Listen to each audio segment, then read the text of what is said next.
If your iPhone stopped charging, so in this video I will show you how you can fix this issue.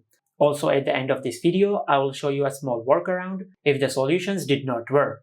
So let's get started. First of all, just check the charging cable of your iPhone and make sure that the charging cable is not damaged. Also try to use another charging cable and another adapter because the issue can be in your charger. But if the issue is not in your charger, then follow the next step. Just check the charging port of your iPhone and check if it is blocked by any dust or debris.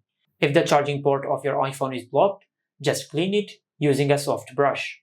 After that, just force restart your iPhone. To do that, just press and release the volume up button and the volume down button.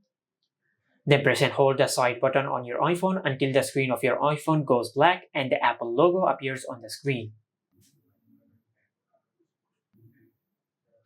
Once the Apple logo appears on the screen, just release the side button. If this also did not fix your issue, then this could be a software glitch. For that, just go to Settings, then tap on General. Under the General settings, just tap on Software Update and check if you have any software update available. If you have any software update available, just update the software of your iPhone. And if this also did not fix your issue, then you might have enabled a setting which might be causing this issue. To fix this issue, just go back and under the general settings, you will find the option of transfer or reset iPhone. Just tap on it, then select reset. And from this pop-up menu, just select reset all settings.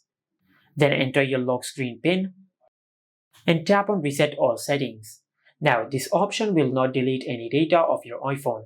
It will just reset all the settings in case if you have enabled a setting which might be causing this issue. But if this also did not work, then you might have a hardware problem with your iPhone. Just take your iPhone to the nearest service center and they will fix your issue. And in the meantime, you can use a wireless charger or a MagSafe wireless charger to charge your iPhone. And this is how you can fix iPhone not charging problem on any iPhone. Make sure to like, comment, and subscribe. Thank you for watching.